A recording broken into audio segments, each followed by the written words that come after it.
나는 주님의 성전입니다. 나는 주님의 성전입니다. 나는 주님의 성전입니다. 나는 주님의 성전입니다. 벌써 오래전에 이 타임지, 미국의 타임지에 감동적인 사진 한 장이 실린 적이 있어요.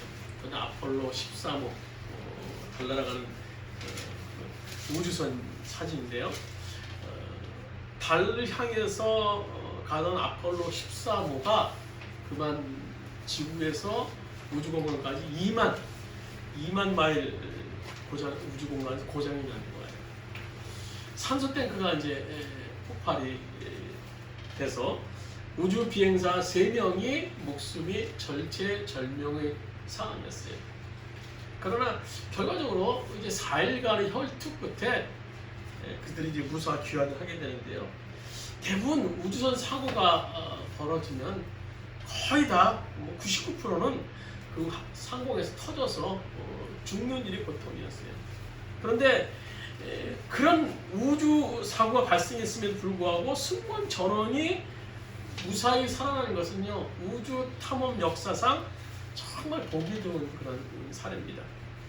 그래서 다행히 그 우주선 비행체가 태평양에 떨어졌고, 또 거기서 내려오는 그 순간 이제 군목이죠. 그들이 이제 공군 소속이기 때문에 군목이 대기하고 있다가 그들을 맞이하고 또 그들과 함께 감사 기도를 드리는 장면이 타임즈 일면에 실렸던 그런 적이 있습니다.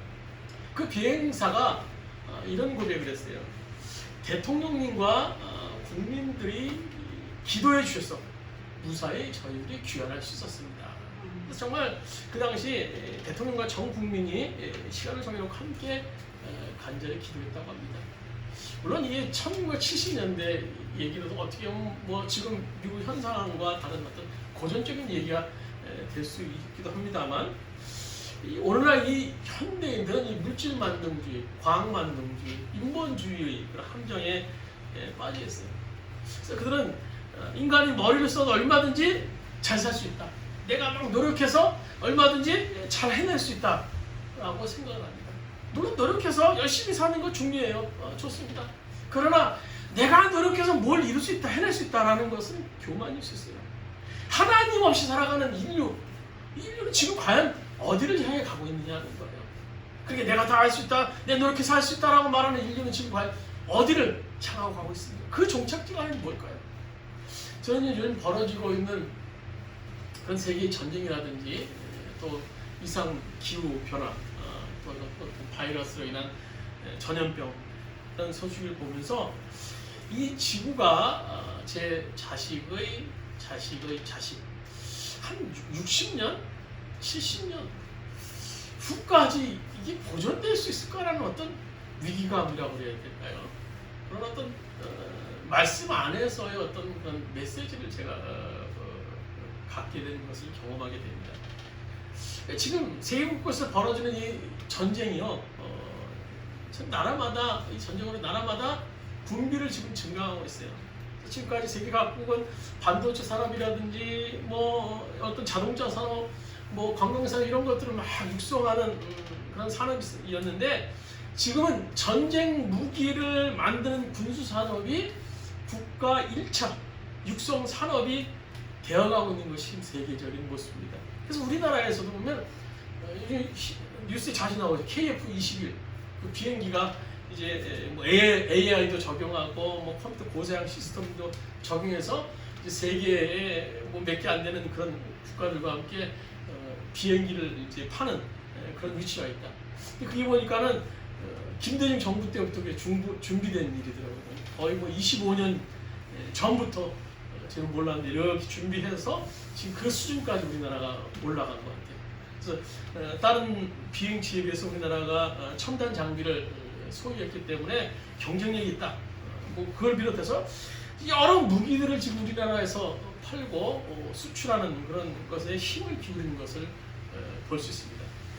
특히 유럽 국가들은요, 우크라이나, 러시아의 우크라이나 침공 이후에 더욱더 군비를 확장하고 막 여기저기서 무기를 살 수 있는 길을 찾아서 그들이 어떤 전체적인 국민 생산력들을 다 거기에 집중하고 힘쓰는 것을 볼 수 있습니다. 봤거든요. 우크라이나가 처참하게 소련에 의해서 그렇게 평안했던 나라가 처참하게 짓밟히는 것을 봤거든요. 그 군비로 확장하고 있어요. 이건 굉장히 염려스러운 일입니다. 왜냐하면 세계가 점점 화약고가 되고 있다는 그런 증거가 될 수 있어요. 그런 말이기 때문입니다. 그래서 인간의 이성이 발달해서 사람 중심, 또 인본주의 세상이 되면 사람들이 생명을 빼앗는 그런 전쟁들이 점점 사라질 것이라고 예상했지만 오히려 세계 곳곳은요 전쟁 양상이 더욱더 지독하게 지금 벌어지고 있는 것을 볼 수 있어요. 또 기후 변화는 어떻습니까? 지금 지구의 열섬 현상은요 얼마나 심각한지 몰라요. 며칠 전에 기사를 보니까 유럽이나 미주 지역의 이 냉방 시설이 보통 2% 3%밖에 안 된다고 해요. 그러니까 그 나라 보면은 온도가 웬만큼 높아도 이 그늘에 들어가면 건조하기 때문에 습하지 않기 때문에 금방 땀이 식어요. 그래서 그렇게 냉방 시설들이 집안에 이렇게 안 갖춰져 있는 것 같아요. 근데 이번에는 너무 온도가 높아서 뭐 40도까지 올라가니까는 견딜 수 없대요. 그래서 집에 있던 사람 다 나와서 막 뭐 분수대 앞이나 뭐 돌아다니는 그렇게 살 수밖에 없다라는 그런 인터뷰 기사를 본 기억이 납니다. 지금 이 태양과 이 지구와 이 거리 참 절묘하게 지금 지난번에도 말씀드렸던 기억이 나는 절묘하게 지금 회전을 하고 있는데요. 이 함수 관계가 깨지는 그 순간요 아마 엄청난 일이 벌어질 것 같아요.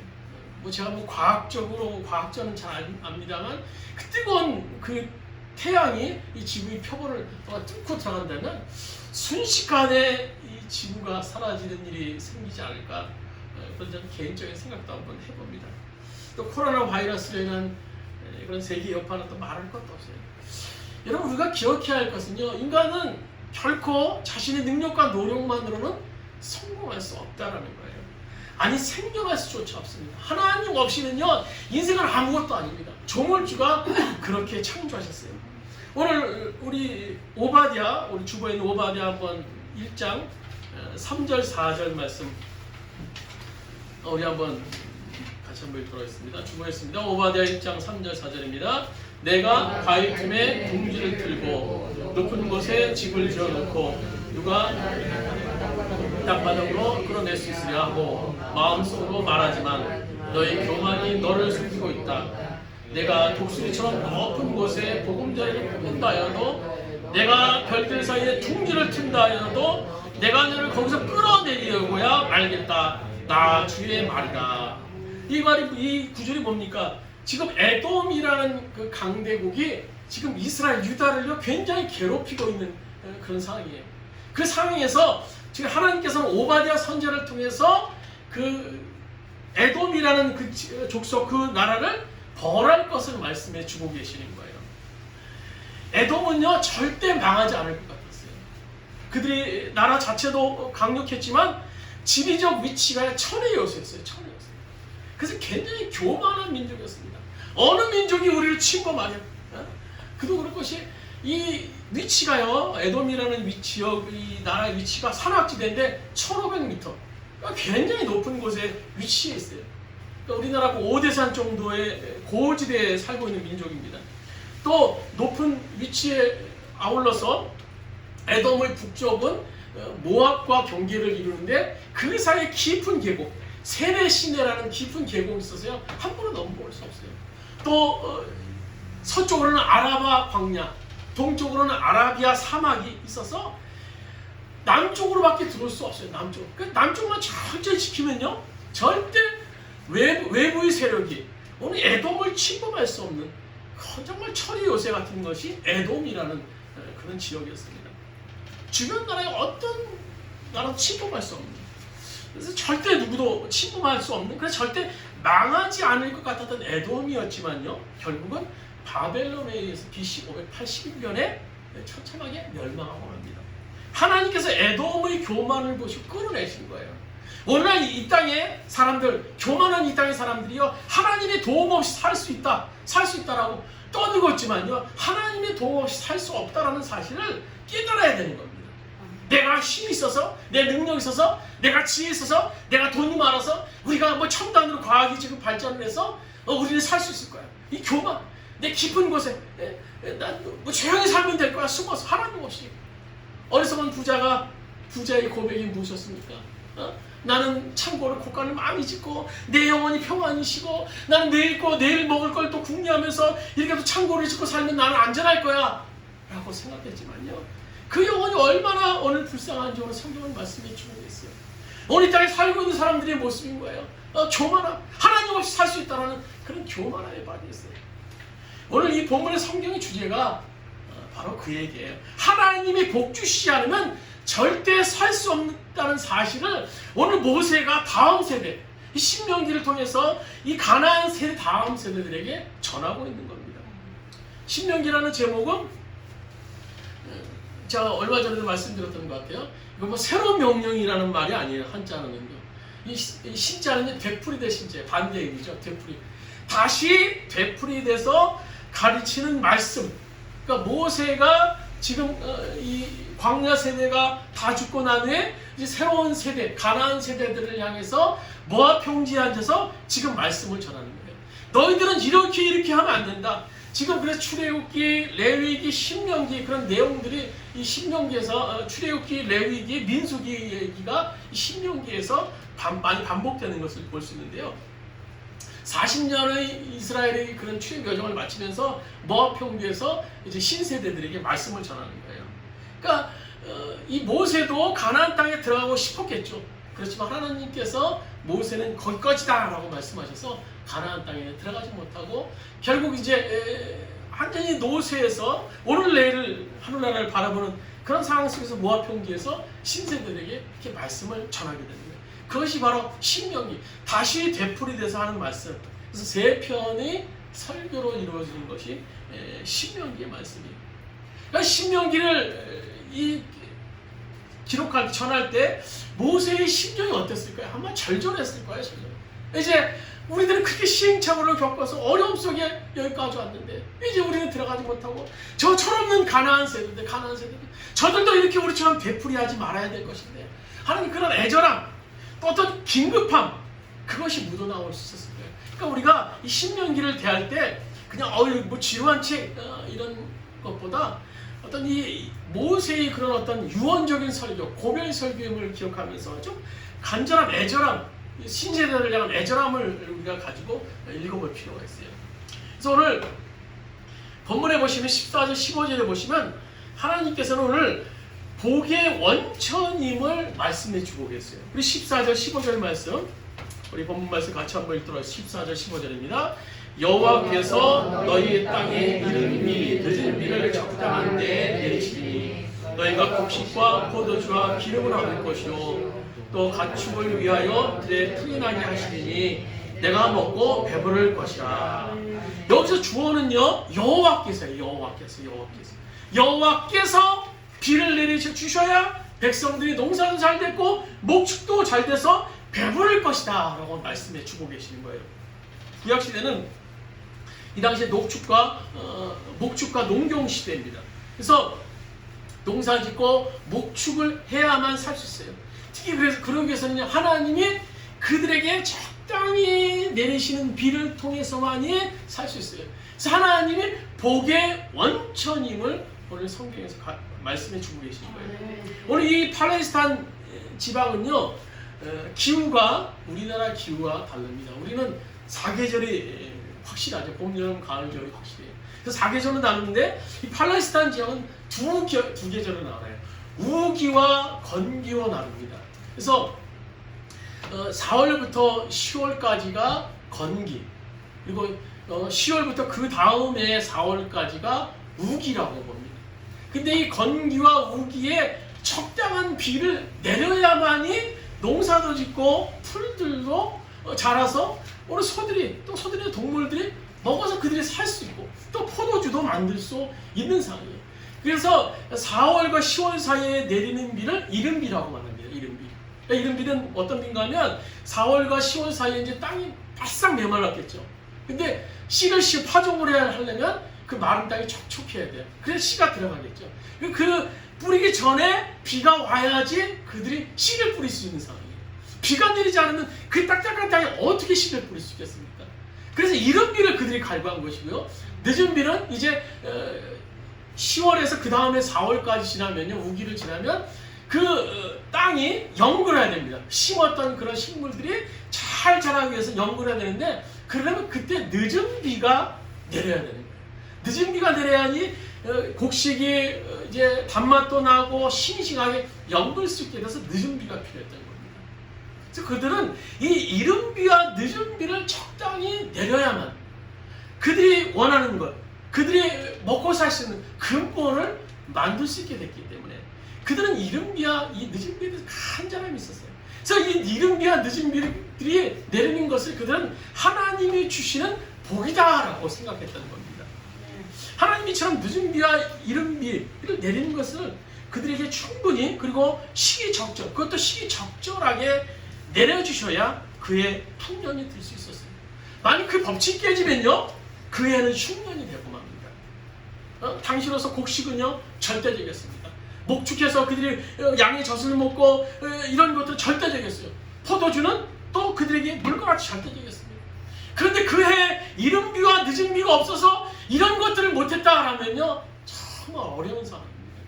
우리가 매달 꼬박꼬박 나오는 월급이 한 달 안 나왔다고 한번 생각해 보세요. 우리 삶이 얼마나 치명적이습니까? 한 달은요.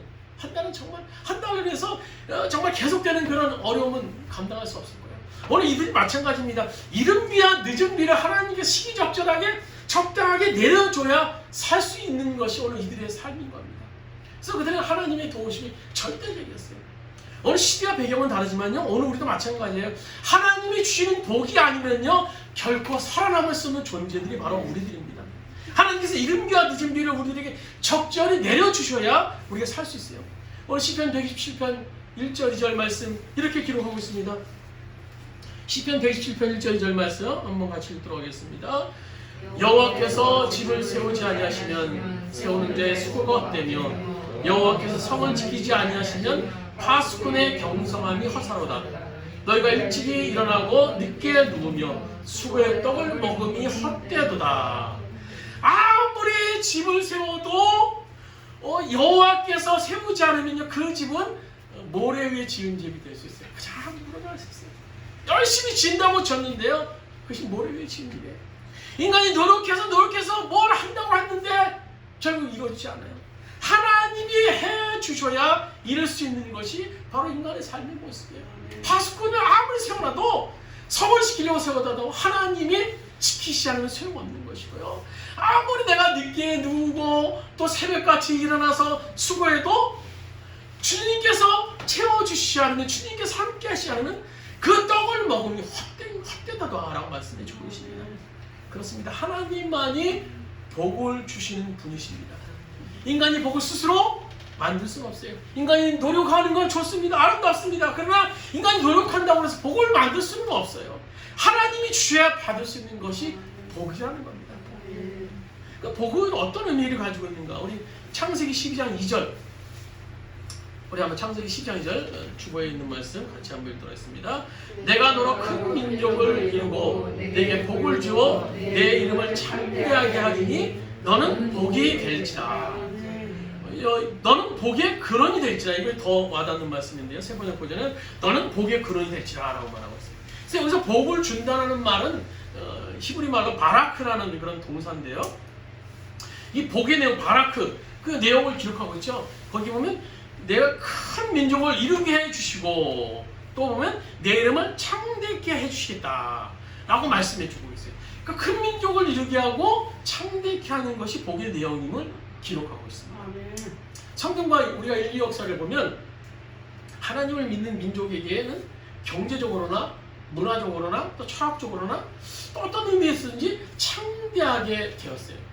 그러니까 최초의 기독교 국가로 삼았던 로마 제국 얼마나 창대했습니까? 또 마틴 루터의 그런 종교교육의 뒤를 이어서 부흥을 맞았던 독일 얼마나 그들이 나라 창대했어요. 영국요 말할 것도 없습니다.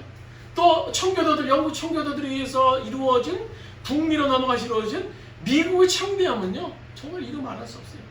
그러나 지금 이 시점에서 그들의 번영함이 하나님의 복이다라고 자신 있게 말할 수 있을까요? 오히려 세상적이고 물질적이고 창대함 자체를 목적으로 삼으면요, 그로 인해서 하나님의 복이 아니라 화를 입게 되는 겁니다. 우리나라 크리스찬들이 아직까지 벗어나지 못하고 있는 하나님의 복에 대한 인식이 창대함이에요. 번영에 국한되어 있어요. 물론 그것도 복입니다. 그것도 복이 될 수 있어요. 그러나 만약 그것만이 복이라고 한다면 우리나라에서 재벌 총수가 가장 복된 사람 아니겠습니까? 복 있는 사람, 그 사람이 복 있는 사람 아니겠어요? 우리가 크리스찬들이 모험이 될 수 있는 사람, 저 사람 정말 복한 사람이야, 모험이 될 수 있는 사람 아니겠습니까? 전혀 그렇지 않죠. 이 창대함 자체가 목적이 될 때 우리 신앙은요, 무속 신앙이나 기복 신앙화 될 수 있어요. 하나님을 자기의 목적으로 성취하는 하나의 도구로 삼을 수 있다는 겁니다. 그 결과 어떤 결과를 낳게 줄 아십니까? 아까 말씀드렸던 로마나 이 독일, 영국, 미국을 하나님께서 창대하게 분명히 해주셨어요. 그러나 그들은 하나님께서 창대함을 목적으로 살다가 정작 뭘 잃어버렸습니까? 하나님을 잃어버리고 많지 않았습니까?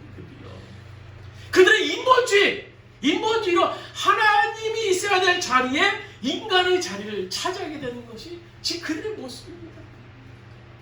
여러분 보세요. 베들레헴의 양치기 지나지 않았던 다윗을 하나님께서 왕으로 세우시고 창대하게 했어요. 그렇지만 다윗이 어땠습니까? 다윗은 그 창대함을 자신의 목적으로 삼아서 자신의 권력으로 신하의 아들을 범하고 더 나아가 신하마저 죽여버리고 맙니다. 그리고 그의 아들 역시 아버지가 한 대로, 아버지가 본 대로 그 창대함을 목적 삼아서 아버지의 목에 칼을 거르고 또 아버지의 여자를 범하는 그 큰 무도한 일을 저지르고 맙니다. 결국 인생의 목적으로 삼을 수 없는 그런 창대함 때문에 자식도 있고 오늘 가정도 깨지고 나라도 흩어지고 말았다는 거예요. 이 복의 의미에 대해서 기독교 100주년 교회 얼마 전까지 담임 목사이시고 지금 원로 목사님이시고 이재철 목사님이 이렇게 얘기를 하시더라고요. 복은 하나님의 AS, 애프터 서비스다라고 얘기를 해요. 애프터 서비스. 여러분 아무리 좋은 자동차라도 AS, 애프터 서비스가 없다면요, 우리는 자동차답게 타기는 좀 어려울 거예요. 내가 차를 샀는데 AS가 전혀 안 되는 차다라고 한번 생각해 보세요. 얼마나 차 타는데 곤란하겠습니까? 차를 사면 차에 사후 서비스가 돼야 돼요. 차가 잘 다닐 수 있도록 고장나면 또 정품회사에 가서 고칠 수 있게, 공장 가서 고칠 수 있게 해주고, 또 리콜 서비스를 통해서 차에 자체적으로 잘못된 것에 대해서 또 서비스도 받을 수 있어야 되고, 적정하게 이런 사후 서비스, 케어를 받아야 우리가 안전하게 차를 타고 다닐 수 있어요. 근데 만약 어떤 사람이 자동차를 사서 나는 AS 받는 게 너무 재밌고 좋아요. 그래서 차 타기보다 자동차 AS 센터 가서 AS 받는 것을 목매고 있다고 한번 상상해봤어요. 얼마나 미련한 사람입니다. 정비소에 가서 AS 받는 이유는요, 차가 최적의 상태를 유지해서 타고 다니기 위한 거예요. 타고 다니기 위함인 겁니다. 마찬가지입니다. 우리가 하나님의 복을 받고자 사모하는 이유도 마찬가지예요. 복 자체가 목적이어서가 아니라 하나님께서 주시는 복 안에서 내가 피조물로서 이 땅에서 삶을 온전하게 살 수 있게 하기 때문에 우리가 복을 사모해야 되는 거예요. 우리의 복은 대단히 중요합니다. 문제는 하나님의 복을 사모하는 것이 아니라 복 자체가 신이 되어서 목적이 되어서 사는데 그것이 문제라는 거예요. 오늘 이 복의 근원신 하나님께서 우리에게 복을 베푸시고 우리 인간은 받고, 그럼 누구 나에게 하나님께서 복을 주실까 하는 의문, 문제가 남습니다. 오늘 본문은 이렇게 얘기를 하고 있죠. 우리 13절 말씀, 본문 같이 한번 읽어요. 13절입니다. 내가 오늘 너희에게 내 명령을 너희가 만일 청종하고 너희 하나님 여호와를 사랑하여 마음을 다하고 뜻을 다하여 섬기면, 여기서 나의 명령은 신명기서는 모세가 얘기하는 거죠. 모세가 전하는 하나님의 말씀을 가르치는 거예요.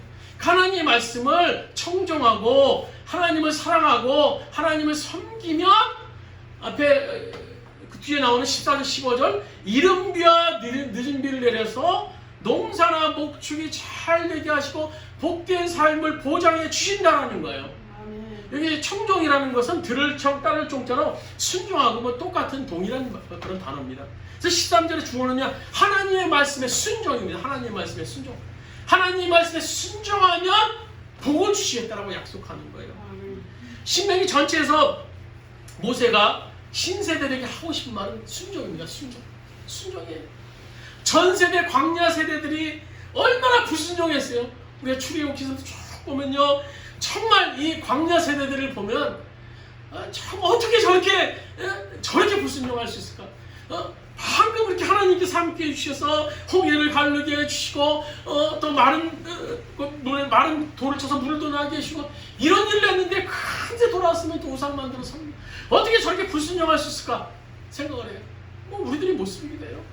그러니까 이 전세대인 광야 세대의 불순종에서 가나안 땅에 들어갈 수 없었지만 이제 가나안 세대들은 전 세대들이 전체를 밟지 말고 하나님 말씀에 순종해서 복받고 살라는 말씀으로 신명이 있어요. 그래서 신명기 28장에 보시면 아주 구체적으로 하나님 말씀에 순종하는 것에 대해서 기록하고 있어요. 우리 한번 지금 긴데요. 우리 한번 같이 1절부터 6절까지 말씀 한번 천천히 같이 한번 읽도록 하겠습니다.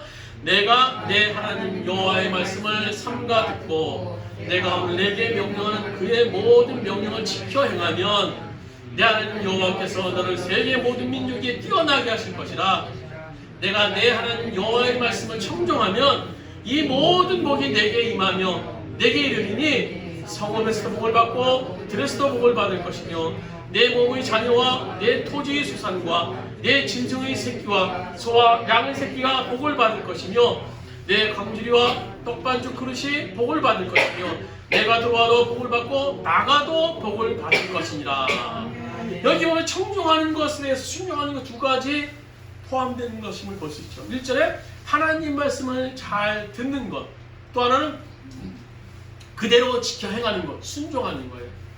그럴 때 하나님께서 복을 주시는데 어떻게 주십니까? 2절에 보면 신명기 28장 2절에 보면 이 모든 복이 내게 임하며, 거기서 그친 것이 아니에요. 내게 미친다라는, 내게 미친다라고 해요. 그러니까 영어 성경에 보면요, 임한다가 come upon입니다. come upon. 그러니까 come upon, common이랑 똑같은 말이에요. come upon이나 common이랑 똑같은 말인데 여기 성경에 이 대화차에 구어체에는 이렇게 upon이라고 써있는데 common이에요. common. 온 아시죠? 온. 우리 교회 이름이 중원교회 아닙니까? 그러니까 이렇게 순종하면 복이 common, 나한테 딱 붙어온다는 거예요. 나한테 붙어온다는 거예요. common. 하나님 말씀을 순종하면 복이 찰싹 붙어온다는 거예요. 그것뿐입니까? 내게 미친다. 한글에는 좀 의미로가 와닿지 않는데요. 영어성이 accompany라고 그래요. accompany. 이건 뭔가 하면 한패가 되어서 동행한다는 거예요. 한패가 되어서 동행한다. 그러니까 이 찰싹 붙은 것도 모자라서 이제 완전히 동행하는 거야. 동행하는 거. 어떨 때 하나님 말씀에 순종할 때 복이 그렇게 우리들에게 임한다라는 겁니다. 3절부터 구체적인 복을 쭉 신명기서에 28장에 기록되어 있는 것을 쭉 볼 수 있어요. 뭐 성읍에서도 복을 받고 들에서도 복을 받고 자녀들이 복을 받고 뭐 짐승도 복을 받고 광주의 떡반죽 그릇도 복을 받고 들어가도 복을 받고 나가도 복을 받고. 하나님 말씀에 순종하면 복 받기 싫다고 해도 우리 뒤를 막 복이 쫓아온다는 겁니다. 순종하면 나는 복 받기 싫어요 해도 순종하면 복이 막 따라온다. 그러니까 하나님께서 순종하는 자에게 주신 이 복의 확실성을 말씀하시기 위해서 2절에 모든 복이 내게 임하며 내게 미친다라고 얘기하고 있는 거예요. 완전히 찰싹부터 다닌다는 겁니다. 또 여기서 순종한다라는 우리가 단어, 헬라어 단어는 보면요, 좀 더 구체적으로 우리가 연구해볼 필요가 있는데요. 순종한다는 건 휘파쿠어라는 단어입니다. 휘파쿠 헬라어로. 근데 이 휘파쿠어는 두 단어가 합성된 거예요. 휘파와 쿠어라는 단어를 합성합니다. 휘파라는 말은 여기서 아래, 언더라는 말, 아래라는 말이고 쿠어라는 말은 듣는다라는 그런 뜻을 가지고 있습니다. 그래서 이 순종이라는 것은 말씀 아래서 겸손히 듣는 것을 의미해요. 그게 순종입니다. 그게 순종의 본래 의미예요. 우리는 하나님 말씀을 순종한다고 하지만 우리가 과연 말씀 아래서 듣습니까? 우리는 말씀 위에서 듣는 경우가 허다해요. 그래서 말씀을 듣고도 내가 옳다 그러다 말씀을 읽으면서 판단하면요, 내가 그 말씀 위에 서 있는 심판자가 될 수 있는 거예요. 또 말씀을 듣고 나에게 이게 손해가 되냐 안 되냐 따지면서 무시한다면 말씀 위에 군림하게 되는 거예요. 오늘 우리의 순종의 전제는 뭐냐? 우리 이성적인 판단에 의해서 믿을 수 있는 것만 순종한다는 거예요. 믿을 수 있는 것. 오늘 성경의 그 우리가 66권의 그 내용 중에 이성적인 판단으로 믿을 수 있어서 믿어지는 게 과연 몇 개나 되겠습니까? 몇 개나 되겠습니까? 성경 자체가요, 이성적인 판단으로 믿을 수 있는 것이 성경 자체가 아니에요. 성경이 딱 열어보세요. 1절, 창세기 1장 1절 뭐라고 시작합니까? 태초에 하나님이 천지를 창조하신다. 여러분, 그게 우리의 이성적인 판단으로 그게 우리가 믿어지는 내용입니까? 태초에 하나님이 천지를 창조하신대요. 뭐 우리가 지구 과학이라는 거 먼지가 뭉쳐서 뭐가 뭐 아베마가 어떻게 돼서 뭐 사람이 되고 지구가 되고 이렇게 된 것은 우리가 이성적으로 믿어진다고 얘기해요. 근데 태초에 하나님이 천지를 창조하시라. 우리 이성적으로는 도대체 믿어지지 않아요. 그래서 계속 창세기 보면 말씀으로 창조하시고 뭐 땅이 있으라 말씀하시고 뭐 사람도 말씀하시고, 이성적인 판단으로 이 말씀은요 전혀 믿어질 수 없어요. 나 이성적인 판단에 의해서 믿어진다는 거예요. 오늘 우리가 이 자리에 와서 앉아있는 것도요, 이성적인 판단에 의해서 여러분이 앉아있다면요, 우리가 이 자리에 앉아 있을 수 없어요. 이성적인 판단에 의해서 시작했기 때문에요, 저도 교회를 이렇게 시작하지 않습니다. 오늘 우리가 행한 것은 순종에 의해서 나온 거예요. 계산해봐도, 앞뒤 따져봐도 맞진 않지만, 주님이 이렇게 나에게 말씀하시고, 나에게 마음에 감동 주시고, 나를 인도하셔서 이곳 세웠기 때문에 우리가 이 자리에 와서 앉아있는 거예요. 그러니까 우리의 순종의 전제가 바로 그렇게 돼야 된다는 겁니다. 말씀을 믿을 때 말씀 그대로 순종해야 되는 거예요. 듣고 따라야 되는 거예요. 그러니까 말씀에 우리가 믿고 따를 때 꾸물거리면 또 안 돼요. 순종은 즉시 해야 되는 거예요. 즉시. 거역만 불순종이 아니라 말씀을 듣고 즉시 할 때 그것이 순종이 될 수 있어요. 하나님 말씀은 무조건 즉시 순종해야 돼요. 팥으로 내 주를 쓴다고 해도 어떻게 해요? 믿어야 되는 것이 말씀이에요. 그게 순종입니다. 평화의 기도로 유명한 프란체스코 수도사 얘기입니다. 수도사가 이제 농사일을 하고 있는데 젊은이 두 사람이 와서 수도사에게 저희들이 수도사가 되고 싶습니다 라고 저를 받아달라고 얘기를 했어요. 수도사가 프란체스코가 이제 갔다부터 얘기를 하지 않고 젊은 사람 두 사람에게 배추 2포기를 줬어요. 그리고 심어오라. 심어오는데 그 배추의 꼬랑지 뿌리가 위로 가게 각자 씻고 돌아오라 라고 얘기를 했어요. 배추를 받아든 젊은이들이 도대체 이해가 안 가는 거예요. 아니, 배추를 심으려면 뿌리가 밑으로 가게 해서 심어야지 배추가 나는데, 아니 뿌리를 하늘로 올리고 그 줄거리를 밑으로 심으라니 배추가 날 수 있겠어? 젊은 사람은 에이, 내가 잘못 들은 잘못 말씀하시겠지. 그래서 뿌리를 밑으로 들고 심었어요. 근데 한 청년은 아니야, 그래도 저 프란체스코 수도사님이 무슨 뜻이 있어서 그랬겠지. 이해할 수는 없지만 내가 순종하자. 그래서 뿌리를 한 대 두고 그가 배추를 심었습니다. 나중에 이 프란체스코 수도사님 성자는요, 한 청년은 받아주고 한 청년은 돌려보냅니다. 물론 뿌리를 한 대 두고 심은 그 청년만을 받아들입니다. 그러니까 그가 그 받아들인 것은요, 인격적으로 믿고 프란체스코를 믿고 순종한 청년이었기 때문에 받아들였다는 거예요. 그 심정은 믿음이고 순종인 겁니다. 오늘 에레미야 7장 23절에 보시면 이렇게 말씀해 주고 있어요. 우리 주보했습니다. 에레미야 7장 23절 같이 한번 읽도록 하겠습니다. 너희는 내 목소리를 들으라. 그리하면 나는 너희 하나님이 되겠고 너희는 내 백성이 되리라. 너희는 나의 명한 모든 길로 행하라. 그리하면 복을 받으리라. 오늘 이스라엘 민족에게 하나님은 이스라엘이 하나님이셨어요. 하나님 자체가요. 그런데 하나님의 말씀을 잘 들으면, 목소리를 잘 들으면 그들이 하나님이 되시겠다라고 말씀해 주고 있어요. 아니, 하나님이 이스라엘 하나님인데 뭘 목소리를 들으면 하나님이 되겠다고 말씀하고 계시는 겁니까? 그래서 그들은 하나님이신 것은 사실이지만 말씀에 순종하면 그 순간 하나님이 너희들 가운데 역사하시겠다고 말씀해 주고 계시는 거예요. 말씀을 마치도록 하겠습니다. 결국 복은 하나님 말씀에 순종하는 자에게 주어지는 하나님의 은혜입니다. 그런데 또 한편으로는 순종할 수 있는 게 복이에요. 오늘 말씀의 제목도 뭐죠? 순종이고 복입니다. 순종이고 복. 역대하 6장 13절에 우리 같이 한번 역대하 6장 13절 말씀 같이 읽도록 하겠습니다. 솔로몬이 일찍 노스로 대를 만들었으니 길이가 5규빗이요 너비가 5규빗이요 높이가 3규빗이라 들 가운데에 두었더니 그가 그 위에 서서 이스라엘 모든 회중 앞에 무릎을 꿇고 향하여 손을 펴고 여기서 무릎을 꿇다 솔로몬이 하루를 향해 손을 펴고 무릎을 꿇다 라는 해당하는 히브리어 단어는요 앞서 말씀드렸던 바라크 이 복되다라는 동사입니다. 복되다라는. 따라서 복은 매 순간 하나님 앞에 무릎을 꿇을 때 하나님께서 더 부어주시는 것이 복이라는 겁니다. 무릎 꿇고 하나님께 더 가까이 나가는 게 복이라는 거예요. 내가 세상에서 하는 일이 너무나 창대해져서 하나님께 가까이 가지 못한다. 그럴 여유도 없다. 무릎 꿇을 시간도 없다. 그것은요 하나님의 복이 아닌 겁니다. 진짜 복은요 하나님의 복 때문에 복받은 사람은 시간이 갈수록 하나님께 더 가까이 가는 사람입니다. 하나님의 무릎 꿇는 사람이에요. 몸이 떨어지면 마음도 멀어진다는 그런 말 있죠. 세상 일 때문에 하나님이 내 눈에서 멀어지게 되면요 내 마음에서 멀어질 수밖에 없어요. 에베소 5장 16절에 보면 세월을 아끼라라는 말이 있어요. 세월을 아끼라. 여기서 세월을 아끼라는 것은요 우리가 흔히 생각하는 것처럼 막 시간이 아까워서 빨리 막 뭐 어떻게 하고 막 하라 그런 뜻이 아닙니다. 여기서 세월을 아끼라는 것은 헬라 원어에 보면 엑사고라주라고 되어 있는데 엑사고라주 그것은요 건져 올린다는 것입니다. 세월을 건져 올린다. 인천의 앞바다에 물고기가 아무리 많아도 건져 올리지 않으면 내게 아닙니다. 어떻게 안 해요? 아무런 나와 상관이 없어요. 아무런 의미가 없어요. 인생이 8, 90년을 살아도요 진리로 건져 올린 시간만이 우리 인생으로 남게 되는 겁니다.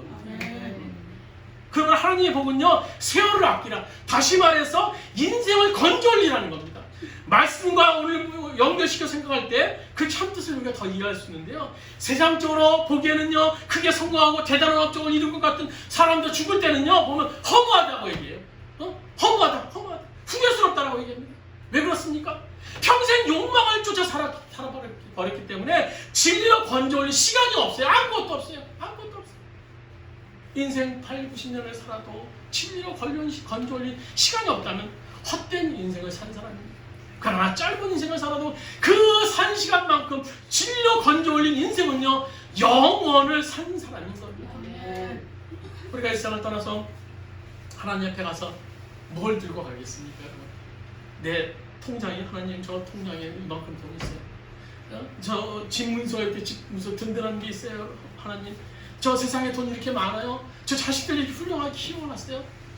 다 놓고 가야 되는 겁니다. 다 놓고 갑니다. 그때 우리가 들고 갈 수 있는 것은요 오직 진리로 건져 올린 그런 시간뿐인 겁니다. 하나님은 그것만 가지고 우리 인생을 평가하실 수 있는 거예요. 그래서 순종하는 자가 복된 자이고 하나님 앞에 무릎 꿇는 자가 복된 자가 될 수 있는 겁니다. 하나님과의 만남의 시간을 많이 가질 수 있는 자가 오늘 복된 자가 될 수 있는 겁니다.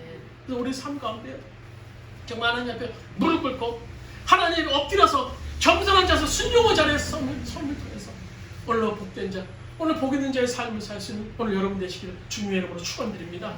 오늘 우리 복음성가 1절만 다시 한번 보시고 우리 주님은 크게 지금 말씀을 생각하시면서 합심해서 내가 저 과연 순종의 자리에 서 있는가, 복 받을 자가 되는가 생각해보는 시간을 기도하는 시간을 갖도록 하겠습니다. 1절만 다시 부릅니다. 세상 사람 날 부러워하기 하여도 나도 역시 세상 사람 부럽지 않네. 하나님의 그 시간을 생각할 때에 할렐루야 찬송이 저절로 나네. 우리 주여 한번 주합심해서 통성으로 기도드리시겠습니다. 주여 아버지 하나님 우리 가운데 함께 하시옵소서. 아버지 우리를 도와주시옵소서. 아버지 여호와의 이름 위와 진리를 내리신 하나님, 아버지의 이름 위와 믿음을 적당히 내리신 하나님의 은혜, 그 은혜를 우리가 간구합니다. 그 은혜를 소망합니다. 주님 우리 가운데 함께 하여 주시옵소서. 주님이 내리신 그 비를 우리가 경험할 수 있는 우리 모든 주원의 성도들 될 수 있도록 주여 인도하시고 역사하여 주님 간절히 부탁드립니다. 주님 도와주시옵소서. 신종의 자리에 설 수 있게 주시옵소서. 내 이성이 앞서는 것이 아니라 나의 판단이 이성이 앞서는 말씀이 머무는 곳에 내가 머물 수 있도록 인도하여 주시고 말씀이 가는 곳에 갈 수 있는 자리에 설 수 있도록 아버지 인도하여 주시옵소서. 말씀을 붙잡고 순종한 자리에 설 수 있도록 인도할 수 있도록 아버지 인도하시길 간절히 뵙도록 합니다. 아버지 내 복된 자가 되기를 합니다. 우리의 주어는 정도의 복된 자가 되기를 합니다. 복을 주신 하나님을 경험하기를 합니다. 물론 말씀에 순종하게 하여 주시옵소서. 여호와의 말씀에 순종하게 하여 주시옵소서. 이름 귀한 승리를 내리시는 그 하나님이십니다. 물론 붙잡을 수 있는 우리를 낼 수 있도록 아버지 인도하여 주시옵소서. 여호와의 우리 인생의 복된 인생이 되기를 합니다. 여호와의 아버지 주님이 동의하시는 인생이 되기를 합니다. 아버지가 도와주시고 역사하여 주시옵소서. 우리 가운데 주님 함께하여 주시옵소서. 우리 심령 가운데 함께하여 주시옵소서. 우리를 붙잡아 주시고 주님의 눈길 아래 모을 수 있는 우리들이 될 수 있도록 아버지 인도하여 주시옵소서. 여호와의 우리 함께하여 주시옵소서. 우리가 함께하여 주시옵소서. 능력으로 붙잡아주시고 아버지가 주님의 능력이 역사한 물론 우리 가운데 임재할 수 있도록 아버지가 도와주시고 아버지 역사하여 주시옵소서. 아버지 붙잡으시고 복된 인생이 되기를 합니다. 복받은 인생이 되기를 합니다. 복의 부르신 하나님을 찾기를 합니다. 아버지가 도와주시옵소서. 아버지가 축복함으로 주님 함께 시간들이 뵙도록 합니다. 아버지 도와주시옵소서. 아버지 도와주시옵소서. 주님 도와주시옵소서. 아버지 도와주시옵소서.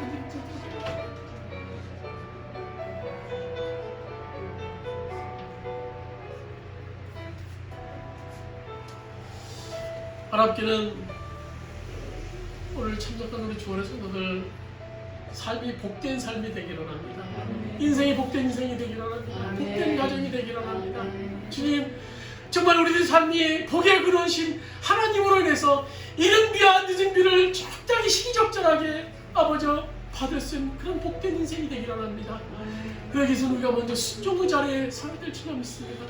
정말 말씀을 볼 때 들을 때 이해할 수 없고 정말 내 합리적인 판단에 의해서 정말 세울 수 없는 그런 말씀이지만 말씀이 서라는 곳에 설 수 있도록 인도하여 주시고 말씀이 가라는 곳에 갈 수 있도록 인도하여 주셔서 하나님 말씀에 순종의 자리에 설 수 있는 우리들의 인생, 그래서 내가 정말 복이 나를 붙어다니는 인생, 복이 나를 따라다니는 인생, 그런 인생이 우리의 인생이 될 수 있도록 주님 인도하여 주시옵소서.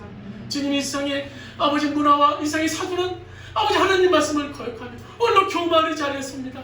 하나님 없이 살 수 있다고 오늘 큰 소리 거치는 오늘 교만한 인생들이 오늘 이 땅의 삶을 살고 있는 오늘 인생들의 모습입니다.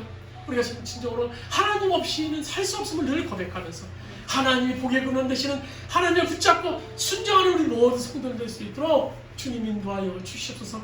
이제는 우리 주 예수 그리스도의 은혜와 하나님 아버지의 영원하신 사랑하심과 부활에서 성령님의 감동 내주 교통하시는 주님, 이른 비와 늦은 비를 시기적절하게 내리시는 그 하나님의 은혜를 생각하며 오늘로 순종이 곧 복임을 기억하면서 순종의 자리에 서기로 하는 오늘 모든 이 땅의 모든 성도들 모이고 또 아버지 이 땅의 교회의 모든 아버지 모든 땅의 사람들 위해 모든 민족 위해 이제부터 함께 하시기를 간절히 축원하옵나이다.